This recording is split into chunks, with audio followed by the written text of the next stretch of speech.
চমচম, কাঁসার বাসন ও শাড়ি, এই তিনে টাঙ্গাইলে বাড়ি। শুধু কথিত নয়, বাস্তবেও তাই। আজ আমরা টাঙ্গাইল জেলার বিখ্যাত চমচম সম্পর্কে জানব। আমরা অনেকেই টাঙ্গাইলের বিখ্যাত চমচম খেয়েছি কিংবা এই চমচমের নামটি অবশ্যই শুনেছি। এমন মানুষ খুব কমই পাওয়া যাবে যে টাঙ্গাইলের চমচমের কথা শুনেন নাই। আজ আমি আপনাদেরকে এই চমচমগুলো কিভাবে বানানো হয় সমস্ত প্রসেস দেখাবো। তো সকলে এই ভিডিওটি স্কিপ না করে পরিপূর্ণ ভিডিওটি দেখতে থাকেন।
টাঙ্গাইলের চমচম গুলো এত বিখ্যাত তার কারণ একটু বলেন।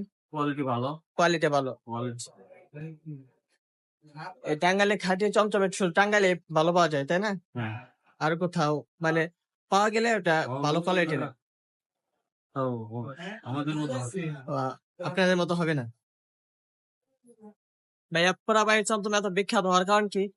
পোড়াবাড়ি তো চমচম এটা প্রাচীন কালের থেকে নাম আসছে, তারপরেও এটা অরিজিনাল দুধ ছানা কোয়ালিটি ফুল ভালো, তাই না? জি জি। তারপরে মানুষের মধ্যে অরিজিনাল আপনার দুধের ক্ষীর দিয়ে আপনার চমচম মাখানো আছে, এরপরে স্বাদের কিছু নাই, তার জন্য বিখ্যাত, মানুষ খাইলে পাবে। আজকের ভিডিও এ পর্যন্তই। পরবর্তী ভিডিওতে আবার দেখা হবে। সকলে ভালো থাকবেন, সুস্থ থাকবেন। আল্লাহ হাফিজ। Wait subscribe.